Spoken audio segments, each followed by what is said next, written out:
Hello friends, I am Lakshman Sankaga, Assistant Professor of English, KRCS, JGD Arts, BMP Commerce and SVS Science College, Bailungal, District Belagavi, State, Karnataka. Today I am going to talk about mimesis. The meaning of mimesis is imitation, representation, mimicry, similarity, resemblance. The word mimesis is derived from Greek word meaning to imitate. It was Plato who first used mimesis. So let us see some information about Plato. Plato was idealist and philosopher. In his views, ideas are alone true and real. The earthly things such as beauty, goodness, and justice are mere imitation of ideal beauty, goodness, and justice which exist in the mind of God.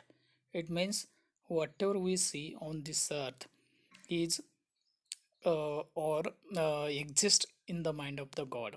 It means God is the creator of the original things, and whatever we see on this earth are just imitation of the original things which exist in the mind of the God.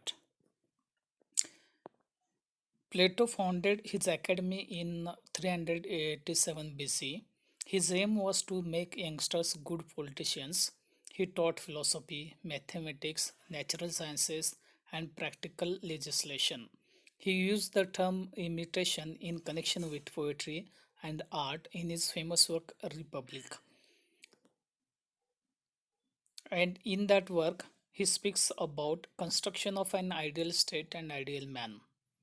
And also he says that literature or art should mold a life.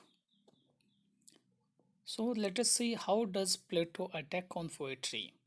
According to him, poetry is a misrepresentation of God as a revengeful, lustful, cruel, evil, and lying. So that's why literature is immoral. In his attack on poetry, he says that heroes should not be represented as a mourning over the death of friends or relatives. It makes men weak, emotional, and effeminate. Then further he says that heroes must be represented as a possessing the qualities of truthfulness, self-control, obedience, control of appetites, and pity. Misrepresentation of God and hero must be censored. Poets should be banished from a republic. And that's why further he says that poetry is a thrice removed from reality, or it is a third hand distortion of reality. Poets are a mother of lies, and poetry is not at all useful art because it makes effeminate men, and that's why poetry is not at all useful art according to Plato.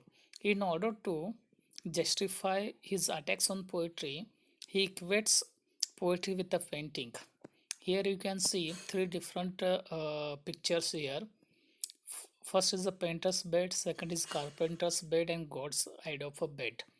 In first picture, you can see painter's bed. Okay, painter's bed is not a original art. It is art which is derived from carpenter's bed.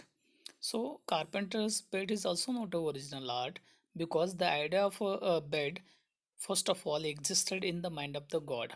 So that idea is imitated by a carpenter and he makes a bed.